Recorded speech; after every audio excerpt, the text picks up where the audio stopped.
Limbus Company is a game I am deeply invested in. The storytelling, just like Pavlov's dog, can make me cry at the drop of a hat and is the means of making some of the closest friendships I've had to this day. And as someone who now has over 1,000 hours in the game, I feel confident saying that it is incredibly flawed. But also, as someone that doesn't enjoy complaining for complaining's sake, I haven't felt a real draw to talk about that and have stuck primarily with exploring Project Moon's lore. However, at the start of December, my friend Tsunul posted about how anyone that criticizes Limbus is in for a bad time. So I took that as a challenge to not only dissect Project Moon's game design philosophy, but also explain why the game was made this way, what exactly those flaws are, and some solutions to the problems Limbus faces. More importantly though, I think this is so much more of a fun topic than anyone gives it credit for. So to prove it, let's dive into the state of Limbus Company 2 years later.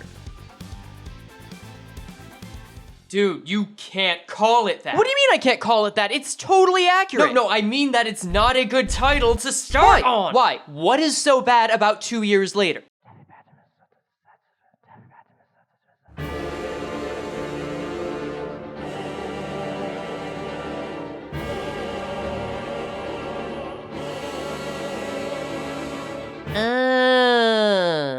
Okay, yeah, I get you. Maybe it's important to start with one reason why this is such a difficult topic in the first place.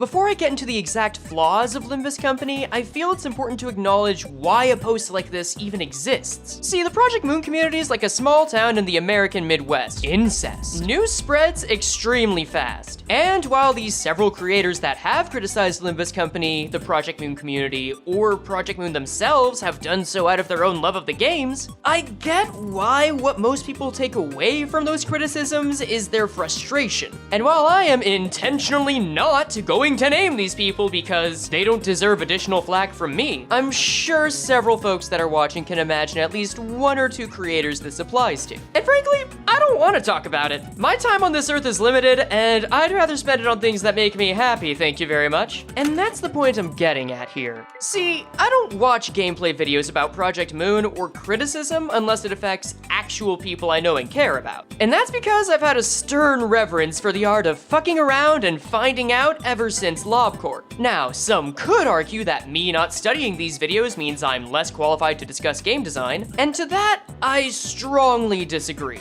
The reason being that each person that speaks on this topic, whether they say it or not, is prone to a bias. And I don't mean to say that anyone that has expertise in a topic is biased and should be ignored. No, not like that. Rather, there is a specific source of bias within Limbus Company that curates each player's experience through one of its main mechanics. And that mechanic also happens to contribute to some of its issues, that being the gacha. All of the Project Moon games up until now have a level of randomization to how you proceed through the game. Lobotomy Corp has its random abnos, Library of Ruina has its pseudo card pack system to get you stronger pages and builds at slightly different points in the game, and Limbus Company has its extraction system. However, this system, alongside Limbus being a live service game with regular content updates, means that a new player's experience with the game will vary greatly depending on what they're able to pull early on and how strong the retrievable IDs at any given point in the game have gotten. For example, I am a day 1 player. I have every ID and nearly every ego, and I'm happy to say that all of those IDs are currently at the max level. When Season 1 released, my concerns weren't about having enough on my team to beat it, because I was easily able to get nearly everything that was available and designed for this content.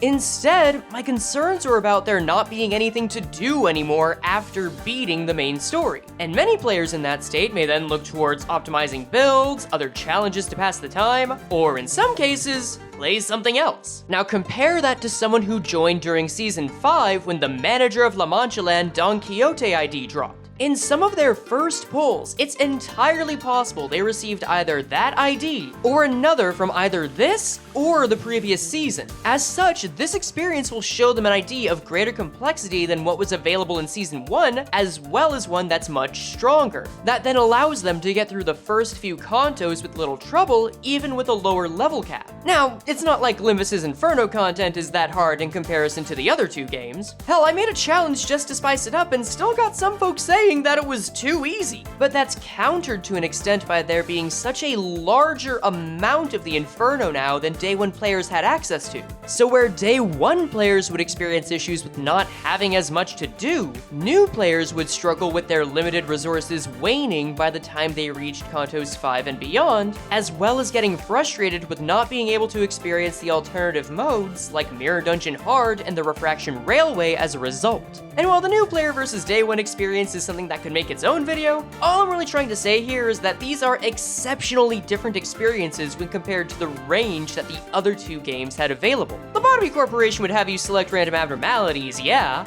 but you'd pick from a pool of potential threat levels depending on your given day. The experience still varied greatly from player to player, but generally followed a controlled set of power scaling that made for a common experience. And Library of Ruin is the most controlled of all three, mainly differing in the kinds of build combinations you'd try. And then there's the fact that these are two games that can be easily restarted. Lobotomy Corp even incentivizing or necessitating you go back to day one in its design so that you get a greater wealth of experiences. But if I asked you to restart your Limbus Company file, that would be insane! Anyone that put work into getting those IDs and ego took so much effort. It's because of all this, I do not think a single person is capable of speaking for the entire community about what is good for players, because any changes to the game will inherently serve some more than others. But on the other hand, that's exactly why we should try, just with the caveat of being clear and exact about where each critic's biases land. Cause I don't know about you, but I am very ratatouille-pilled when it comes to criticism. If you'll allow me to manifest a different kind of ego for a second, and I quote, "We thrive on negative criticism, which is fun to write and to read. But the bitter truth critics must face is that in the grand scheme of things, the average piece of junk is probably more meaningful than our criticism designating it so." So what do you think? Frey, I will fight you. My point is, the act of making art is difficult, exhausting, and these days, done often by people who struggle to even get paid. And to some extent, I find myself looking at this concept of pointing out and improving on the flaws of Limbus Company as anywhere from ambitious to disrespectful. The last thing I really want to do is take a look at something someone spent thousands of hours on, make a couple of tweaks, and then say, "There, I fixed it." But at the same time, if we're going to point out what holds the game back, I feel it's important to ensure that criticism is given the respect of being constructive and take on the work of offering solutions rather than being used as a vent for someone's frustration. It's why I enjoy the work of creators like these more than these. So with all that out of the way, my name is Frey Cheqama, and I am a day one player that's regularly so damn bored with the lack of content that I make challenges that often hurt to play, and sometimes even watch. I am somewhat experienced with soloing, even if I don't find it as interesting as others do, am generally happy with Limbus Company, and will probably defend something that looks fun over something that is practical nearly every time. While I will work to be as constructive to all players as I can, these are my biases. Now let's get cracking. As I mentioned, my goal in writing this critique is not only to bring to light the flaws in Limbus Company's gameplay, but also why they exist in the first place. And through that knowledge, it'll become much easier to suggest solutions that are not only effective, but are changes Project Moon could realistically introduce. So all ideas I will propose in this video will follow 3 rules. I am not allowed to suggest anything that affects Limbus Company's business model. There will be no proposals for removing the gacha, changing the odds, or adjusting the resources the player has, like thread, shards, and EXP tickets. While Limbus's gacha creates a lot of difficulty in controlling and therefore designing around what the player has access to, Project Moon has been very clear that they wanted this game to financially fuel their projects. So I can't seriously propose an idea to improve Limbus if PM would see it as a business flight risk. Number 2, any change I suggest must be feasible to create within a season and feel like something PM would actually implement. This is a fancy way of saying I can't suggest sweeping changes like adding light or emotion coins from Library of Ruina, or do something like entirely remove Rupture. PM wants Limbus to stand out on its own and to stick to this 7 strategies motif it has going on. However, I can add new features and mechanics if there is precedent for something similar to exist, like say, Blood Feast for sinking or other stage gimmicks. Now, that's not one of the ideas, but you get the point. And finally, number 3. All changes will be made to future content and not to retroactively change the story mode. Whenever I hear about the concerns for Limbus Company, it's most often about where the game's balance is in the long term. So while I could say there's precedent, since PM technically updated the unchanging to make some of the fights shorter, I'm not using that to justify adjusting anything from the past contos. That's just as much to avoid the ire of players that don't like retroactive changes, as it is to focus my efforts where I feel they'll do the most good. Oh, and on that note, there's a bonus condition. All of my gameplay suggestions will be with focused encounters in mind, whether or not they're chain battles, which, let's be honest, they probably will be. This is because the regular fights act more like ways to break up the storytelling nodes than actual story, and I think that's fine. But I also feel like focused encounters have a much higher ceiling for being major moments. In other words, I'm good with the simple fights being simpler and the complex fights being as complex as they gotta be. So, now that we've got our tools in place, what exactly are the issues? The way I see it, Limbus Company's gameplay flaws can be connected to 2 main but inseparable sources. Those are power creep and what I like to call limited design space in its combat. And that limited design space is what makes the game prone to power creep. Now, I don't think I need to give a lecture on what power creep is to most of y'all. It's the darling of game design criticism. Things get stronger over time, causing older tools to become useless. But to explain limited design space, I've got a quick analogy. Think of the game Limbus Company as a cardboard box that has a bunch of IDs and ego inside. By default, each of these IDs and ego are organized by how strong they are. For simplicity's sake, let's say that strength is how good they are at helping you to win a fight quickly. They hit efficiently and they hit hard. Anything that's of lower power is at the bottom of the box, and anything that is stronger is stacked on top. Now, since Limbus Company is a game, they need to create IDs and ego that are entertaining to use, which means that PM doesn't want to make a drop that's too similar to an existing one, because that would already fit within its existing design space, making it less interesting. As a result, PM has 2 choices on how to keep designing their updates. They can either create drops that spread that design space horizontally by making new mechanics, statuses, strategies, or support for underutilized factions, or they can build upward, choosing to take what's already considered strong and making something more powerful than that in order to make something anyone can see is worth having in their arsenal. Building vertically like this also has the consequence of making a new layer up top that can then be explored with new mechanics, which can now afford to be more powerful since this new ID or ego exists. But of course, that would be a form of power creep, and the consequence of that is PM now being in the position of choosing whether they want to design new enemies to be easily overtaken by this new drop, or if it'll make these new enemies stronger, rendering the bottom level of this box less valuable as a result. It's because of this that, while I believe there are some benefits to power creeping the game at certain intervals, an intentionally long-running live service game like Limbus Company should make the most of each layer of design space it has before building up to a stronger tier. And this is why the game's own limited design space is an issue. In its current state, the box Limbus is built on looks less like a square and more like a skyscraper. And one of the largest contributors to that is the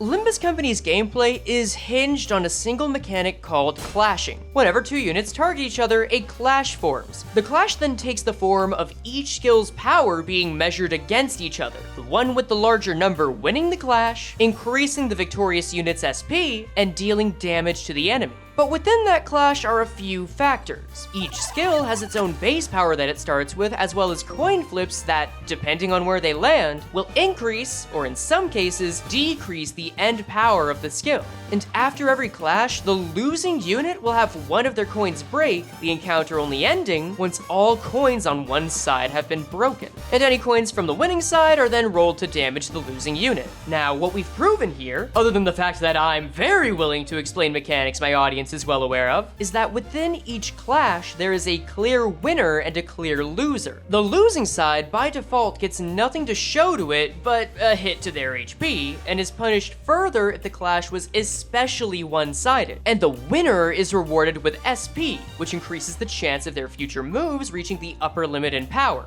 In other words, the first turn of a Limbus encounter rewards the winning side with an easier second turn. And if the player is not the winner, they have nearly every incentive to restart the fight until they get that favorable outcome. Now, we could go back and forth on whether said player is just getting through the fight or luck scumming, but unlike me, an alleged masochist that enjoys unfair challenges, our hypothetical player here is someone who has the simple goal of just winning the fight. So I'm treating this incentive as something that's within their interests. And while we're at it, I'm also generalizing gameplay to focus more on conventional IDs that want high SP and to win clashes, which is like 90% of them. So while there are a couple of exceptions like defensive or negative coin IDs, they're not getting the same attention. And that's because if I did, we'd be here all day, and I really don't feel like their existence takes away from my point. Because back in these fights, the player has every reason to pick skills that will get the highest number possible in a clash on turn 1 to build up SP. SP referring to sanity, which affects the chance of your coins landing on either heads or tails. At 0 SP, every coin flips like a regular one at 50-50, but that ratio changes directly in response to the unit's SP, capping out at a 95% chance of flipping heads at 45 SP and a 5% chance of landing heads at negative 45 SP.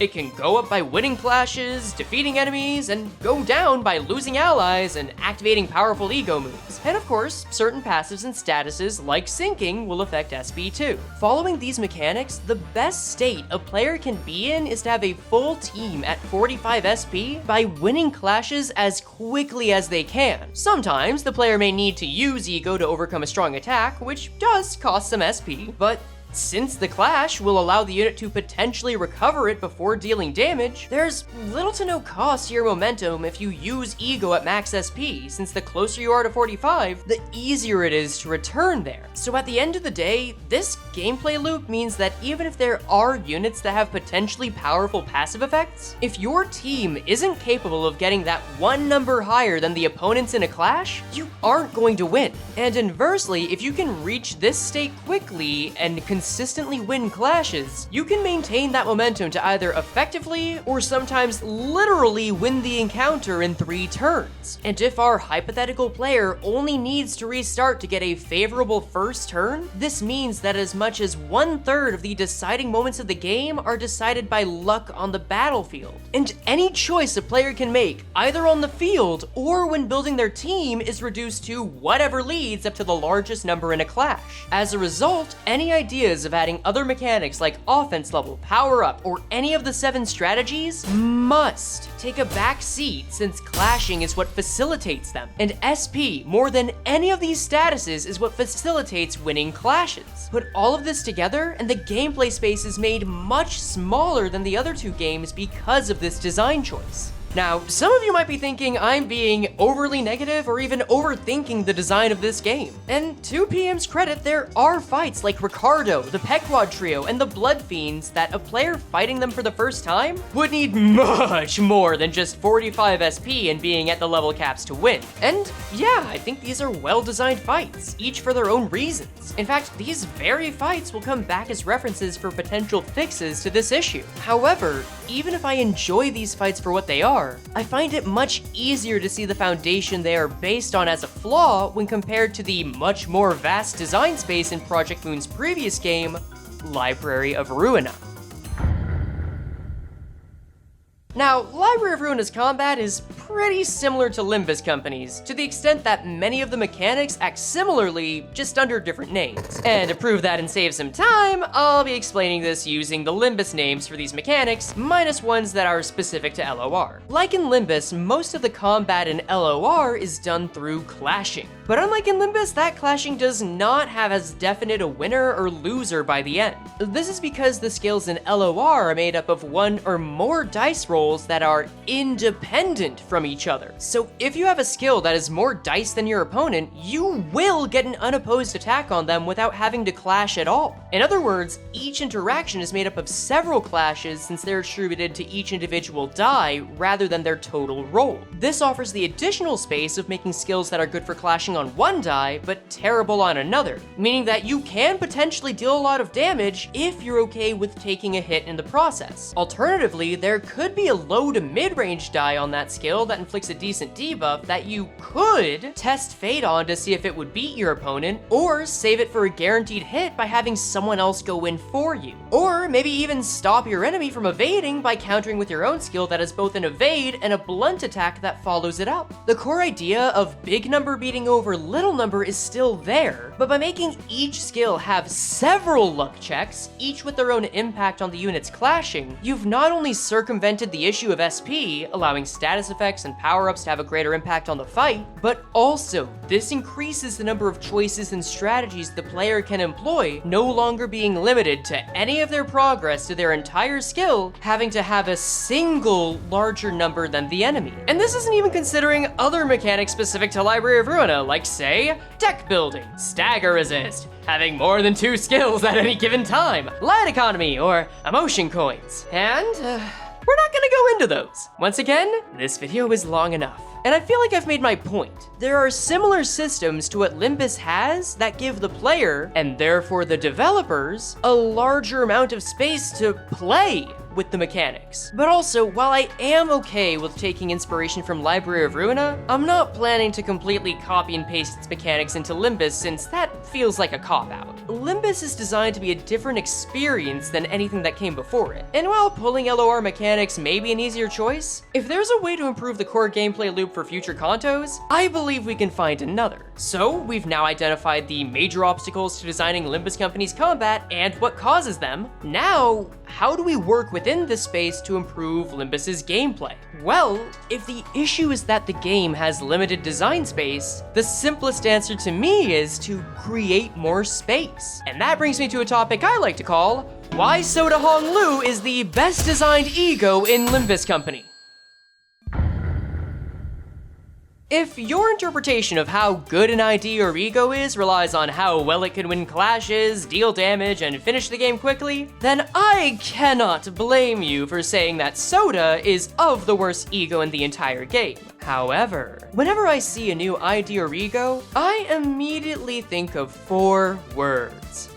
You are a toy! Cause come on, let's not forget Limbus Company's the easiest game in the PM franchise. And because of that fact, it's not as fun to me to look at these stupid fucking idiots for how hard they hit when I already know what that feels like. And that's why I like a drop that helps me appreciate a new part of the game I hadn't considered. A drop that manages to accomplish this creates what I'll call negative space, a design space that invites the player to explore additional options they may not have before. And what do you know? Soda Hong Lu happens to be one of the best examples of an ego that makes this negative space in the whole game. And let me get this out of the way now. Soda has been my favorite ego ever since it came out in the SEA event. When the promo released, I was fascinated by its animation, with how it both referenced LobCorp, and just being really funny. I mean, look at this thing. It plays with your expectations by setting Hong Lu up to get into this magical girl style transformation, only to rug pull you when he's just putting on a fucking shrimp helmet and fisherman outfit.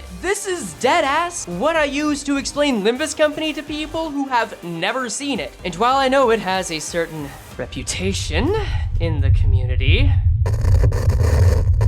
so anyway, here's how Soda adds in negative space. First, the ego is fine for a Teth in terms of clash power and attack weight. A little pricey for the numbers, but can do the job if you need an ego that gets over an enemy, which is a lot of what a player's gonna use an ego for in any given fight. Gives a bit of the dopamine receptors for the additional attack weight that may stagger other enemies, and the healing, while low and unreliable, ensures that warm feeling of safety that you'll be getting a little kickback for your efforts. Now, you might notice that I'm talking about this ego in terms of how a casual player enjoys it rather than an experienced experienced player would, since the emphasis here is on the feeling. These ensure a surface level understanding of baseline quality that makes this kind of player not think twice about using it. But the negative space comes in with the on-crit effect and the passive. And this on-crit effect may be my favorite inclusion on an ego in the game, and I am praying that this is replicated somehow across other IDs and ego in the future. When Hong Lu crits with this ego, this adds a small amount of additional healing. It's nothing terribly useful, but even if we said this healed only like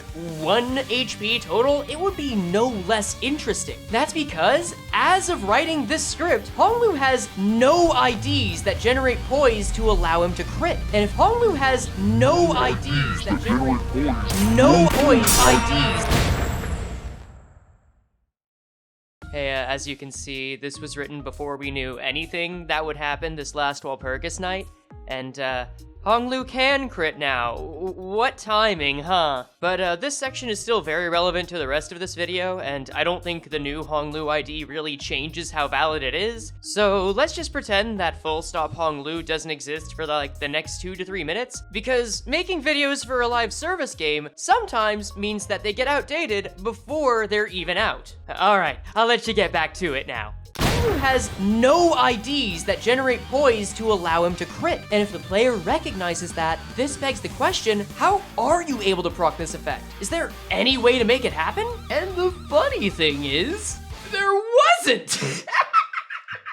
At least not outside the mirror dungeon. The first IDs in Ego that came out to provide poise to allied units were in Season 3, and it was not a guarantee that you'd be able to apply it to Hong Lu easily. In fact, even with the addition of Fell Bullet, an ego that adds poise to allies, critting with Soda is still a challenge. But my friends, why do we climb the mountain? We climb it because it is there. While I think this would have a more impactful effect if the on-crit reward were more powerful to be more enticing, this impossible condition alone means that the player is clued into the fact that either there will be a way for Hong Lu to get poise on his own, or that this will be possible through another means later. And Project Moon made, in my opinion, the better choice by waiting so long to give him a direct poise ID, and instead showed that if you want to activate this effect, you have to explore new kinds of passives on teams. By giving us an impossible goal, PM created a reason to find a way to solve it, causing the player to appreciate a new facet of the game once even the smallest means becomes available. None of this involves making the ego terribly powerful, nor requiring another drop to be powerful. They did this by making a seemingly pointless goal to reach and teaching players a new skill in the process. And this isn't even the only way the ego creates negative space. One of the best things I think any collectible game can do is to have an update that retroactively makes something in your collection more powerful, so you give it another look. And Soda's passive is a clear example of this in effect. Hong Lu Soda's passive will heal an ally's SP every time an enemy is defeated, starting from 1 on the first enemy and increasing by 2 every time to 9 on the 5th. Now, at the time of release, this wasn't a terribly useful passive. The amount healed resets per wave, meaning you'd rarely need the additional SP, since if you're winning, you probably are already in a good state by the end of that wave. There just wasn't much to do with it. However, this changed once Project Moon added chain battles to Limbus Company. Chain battles up to now are made up of cramming more than 6 enemies into a single wave. In fact, as many as 18 can be fought in a single wave in Kanto 7's dungeon. And since you have ego resources at the start of the fight during the dungeon, it's possible to throw out Soda on turn 1, meaning that your team can passively recover over 100 SP over the course of a single fight. A seemingly useless effect on an ego released 3 seasons ago, made more useful with a change, not to itself, but to the game becoming more difficult. I don't know of an ego other than Soda that is responsible for having both added a new challenge and a new buff due to this sense of negative space. Now, it's fair to attribute that last buff to chain battles more than the ego itself, since this update was made to make battles larger, but this means that the more methods the developers have to create IDs in ego that don't raise the power ceiling, but instead add more of this negative space, the more ways the player gets to play. And that's incredibly important since, as it stands now, discussing ways to do immense damage is at the forefront of Limbus gameplay discussion. If we can do more with negative space, this can potentially slow the player's power creep enough to make separate strategies, like say, tanking, locking down enemies with statuses, or doing damage over time, looking at you Burn, more enticing. So alright, we know the issue, the general way to fix it, and the boundaries to work within. So with all that out of the way, here are the best ways I've found to improve Limbus Company. In Limbus, there are generally 4 kinds of fights that the player will go through. Those are fights with many unnamed goons, fights against a single enemy or abnormality, fights against a single enemy with their minions, and enemy team fights. Of these 4, I find the latter 2 fights to be more engaging and interesting to the player for several reasons. The first reason is, well, I created a post on Twitter and asked my followers to mention what their favorite fights in Limbus were and why. These are the top 10 that came out of it. Now, I'm not using this as an end-all reason since this is still a limited pool of answers, but the clear favorite for gameplay reasons was the Pequod trio, with My Form Empties and the Bloodfiend trio also being in the top 10 out of 25 fights. And the reasons given for these were because these were fights that forced the player to think about their resources if they want to win. And I started thinking about what these fights did differently to have this effect. The answer being pretty simple. Much like the player's own builds, these are units that function as a team that make them stronger than the sum of their parts. When the levels of both sides are even,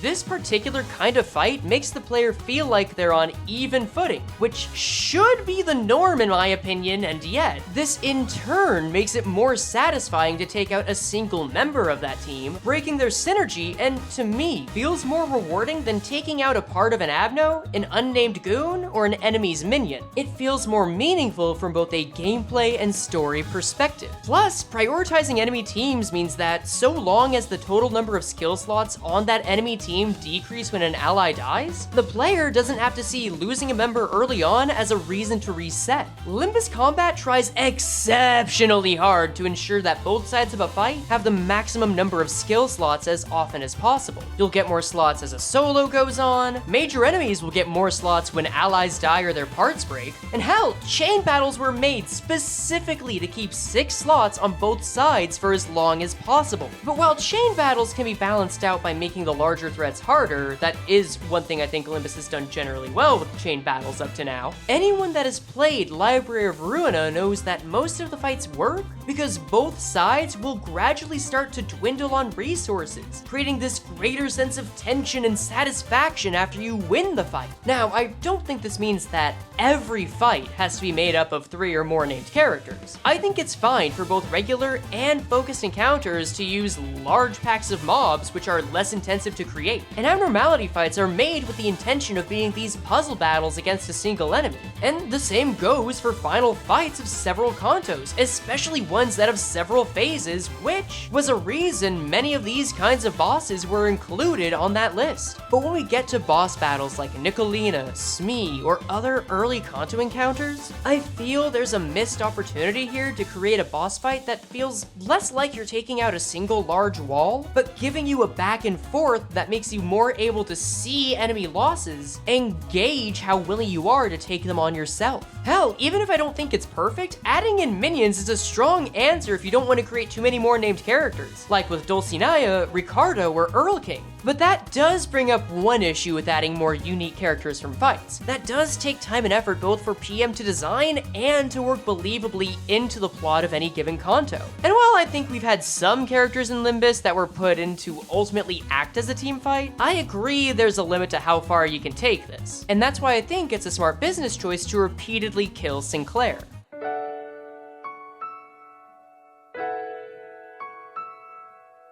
So Envy-Bacaculum. Yeah, these guys were also high up on the priority list, and it's easy to see why. The Refraction Railway 4 fights made the player have to accept taking damage, juggle stagger, and manage their resources more than most, if not all fights in the game. Imagine if copies of ID showed up as allies to the enemy team in a way that supported their playstyle. At the time of writing, we're feeling great about Wild Hunt Heath and Manager Dawn Wreckin' Shop and the Christmas event. Imagine how great it would feel to see an enemy summon both of them and to take take all 3 down at once. Or even without that, these guys could be sprinkled into dungeons alongside the other Vacatula, since those little suckers are evolving anyway. I get you would need to have some story rationale to explain why they would appear in a dungeon, but we could say that now that the sinners have collected enough golden bows, there is an energy drawing a level of desire toward Dante, causing an odd irritation that attracts these new enemies more often. Hell, while we're on the topic, the radiation from the golden boughs that we've collected, or that are out in the field, could be used to make stage effects that affect the entire landscape similar to Blood Feast. But I'm getting ahead of myself, aren't I?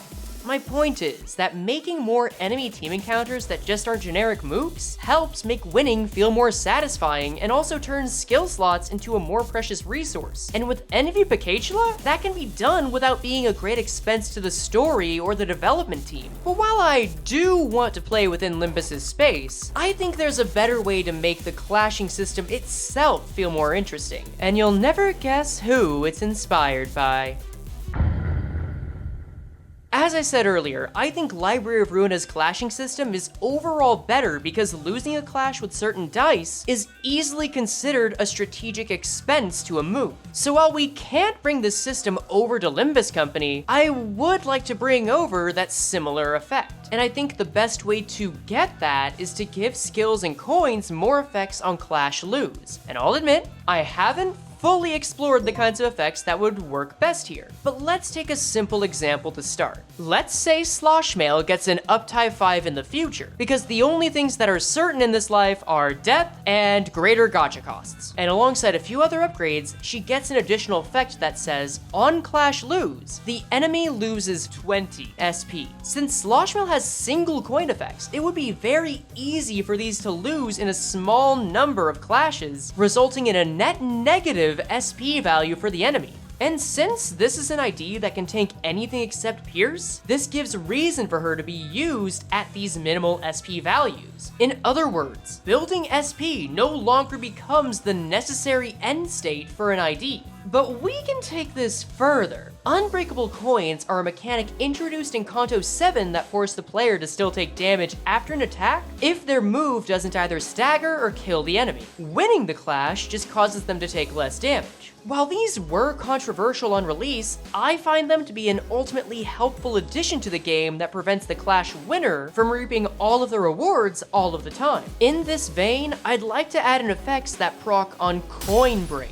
This would function similarly to Clash Lose, except it's more relevant to skills with several coins. These could have a similar SP drop effect when the coin breaks in a clash, potentially turning the tide in the following clashes, or have other effects. They could inflict paralysis to a random enemy on this or the following turn, or add poise, protection, damage up, or anything else you can think of to an ally or to yourself. Or if we're feeling especially ambitious, unlock an additional skill to use later on, not unlike how To Claim Their Bones was implemented. Admittedly, since it only requires a specific coin to break rather than the entire clash to lose, I'm thinking of something less focused on damage and less powerful overall. And if these mechanics are explored to the same degree as unbreakable coins or phase changes, I feel this could go a long way to making fights mean more than just winning clashes. And I mean, it surely would open up new avenues for playstyles like tanking and slow burn strats, which in turn could help literal burn strats. And then they released 5 burn drops in 2 months. And I mean,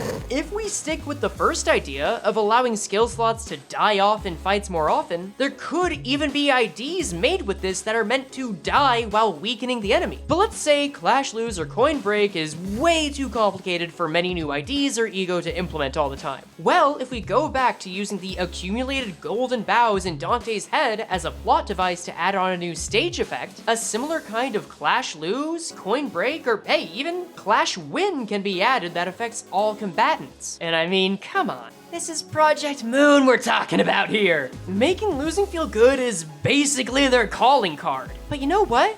Maybe they're focused on something else right now. Maybe their top priority is one of their core statuses having trouble being built up into something interesting without being power crept to oblivion. Maybe before anything else, it's time to fix Rupture. Rupture as a status has been a thorn in the side of Project Moon's design team as of late. On paper, its purpose is simple. The more potency that's on an enemy, the more damage it takes per hit.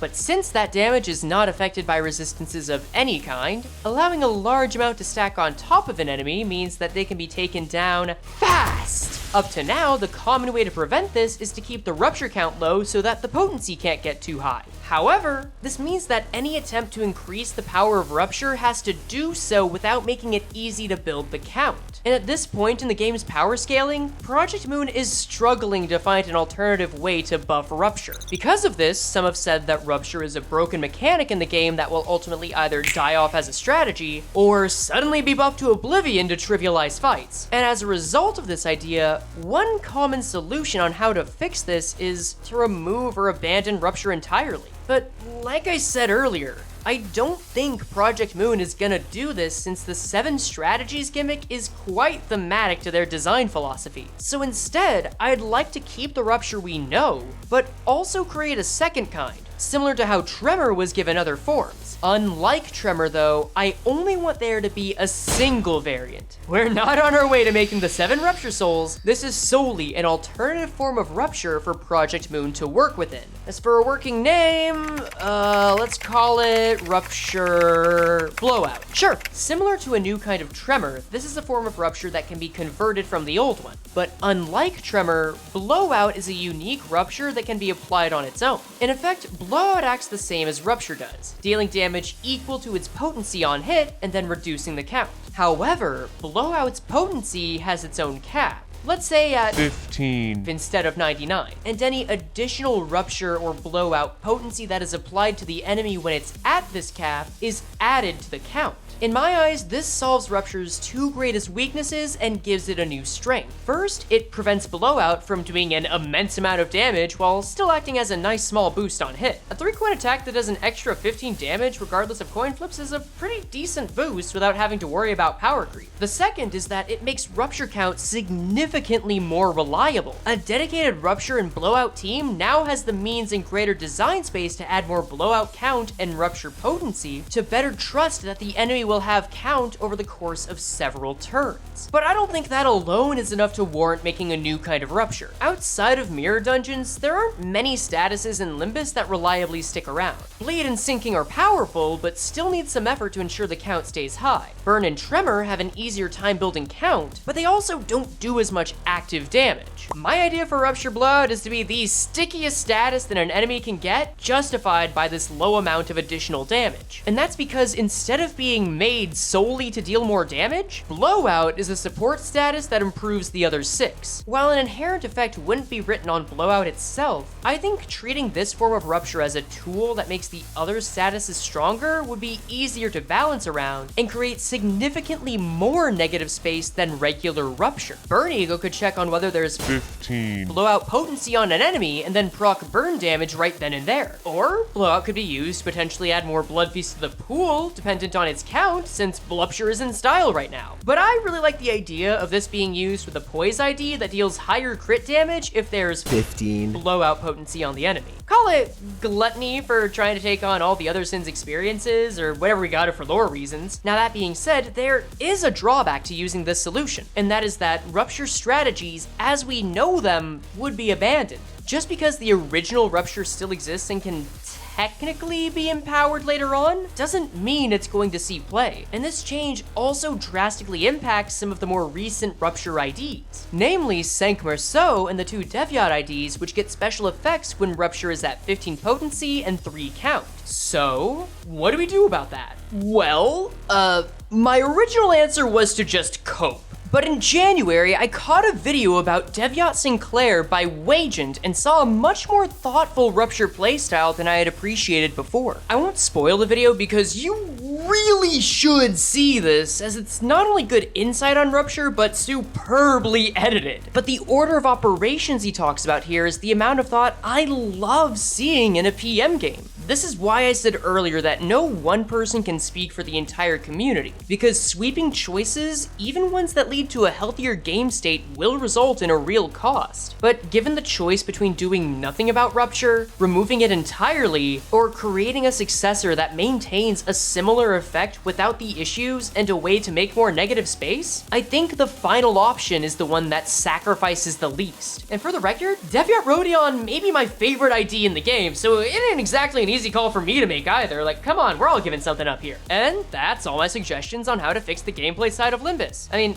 other than making more stage effects like Blood Feast, but Pam said they're already excited to do that anyway, so no need to worry there. Major thanks to Tsunul, Kaskozhuk, Woman, and Dememenic for their help reviewing the script for this, and all the gratitude to both my patrons and members who waited about 3 months for this to come out. Especially to the one guy that subscribed at $20 when, like, the price is $5. Thank you, Gaming Lord. May the ground tremble with your every step, I guess. In any case, what did you guys think of these changes? Were they accurate, outdated, or did you just flat out disagree? The way I see it, improvement only happens when we have feedback, and y'all have a part in that too. Beyond that though, come on by for the nocturnal sweeping stream in the next week, and take care, goons.